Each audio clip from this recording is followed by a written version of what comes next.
Well, as I mentioned earlier, we're going to start in the vegetable garden today, and obviously I wasn't paying attention to the weather, or I would have come out here and harvested these things before they froze. But now they're all mushy and nasty, and I'm not eating them, so they're going to the compost bin. First thing you do is you remove your tomato cages, your supports. I like these foldable ones because they're very easy to store for the winter.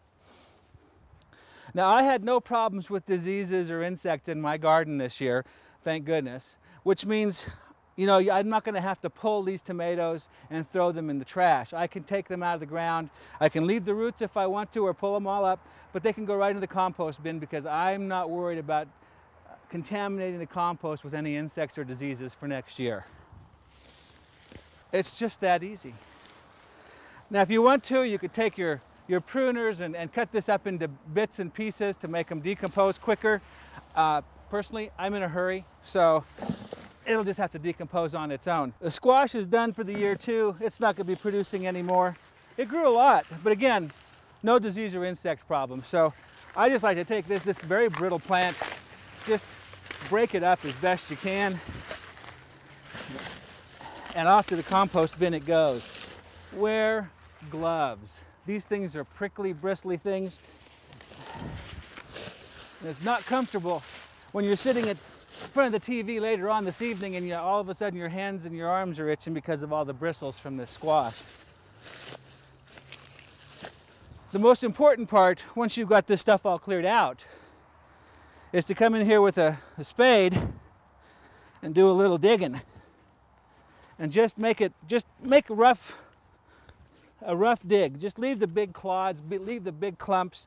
Over the winter months, freezing and thawing is going to break these up for you, loosen up your soil, and by spring, it'll all be broken up and nice and loose and perfect for planting. Now, if you've got some perennial vegetables like rhubarb and raspberries, horseradish, things of that nature, just clear up the dead leaves. If there's still anything green, leave it in place. Don't worry about cutting all that stuff back until next spring when the new growth starts. So I guess it's time to go down to the compost bin and chuck this in.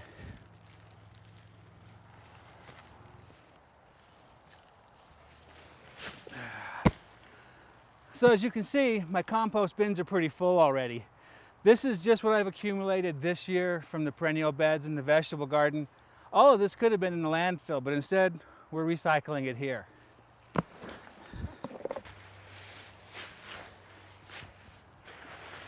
So you may have noticed I'm doing this all on my own today, right? There's no MJ. She's off shopping, doing something, finding fun stuff for her Christmas department for her garden center. Leave it to MJ to be absent when there's real work to be done. So what you can't see from there is that back behind these compost bins, there's a bunch of extra compost material that there's no room for. So instead of bagging it up and tossing it in the landfill, what I like to do is take this debris, lay it out in kind of a thin layer like this, and then start up the old lawnmower, chop it all up into my bagger, and then use it as mulch out on the perennial beds or wherever else I need mulch for the winter months to protect some of the newer plants or some of the more tender things. So let's do that right now.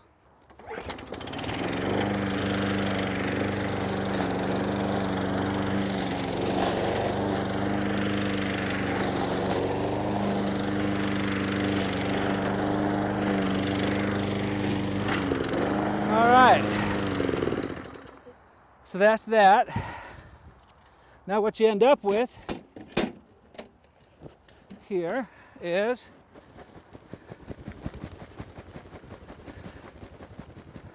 a nice pile of mulch that's just perfect for using in the perennial beds.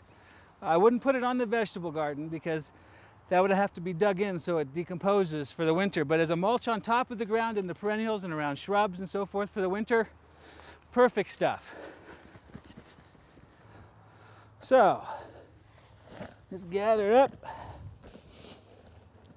We're ready for business. So here we've got some nice mulch that we can use to protect some newly planted perennials, some tender perennials. You could even use this stuff around your roses for the winter to insulate them, to keep them from getting too dry and too cold. And it's just a matter of dumping it out and spreading it around.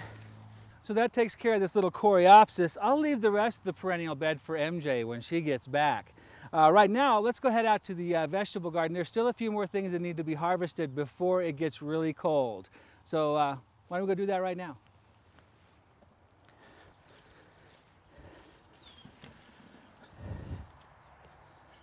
All right, now you probably noticed earlier that I left some tomatoes on the vine by not paying attention.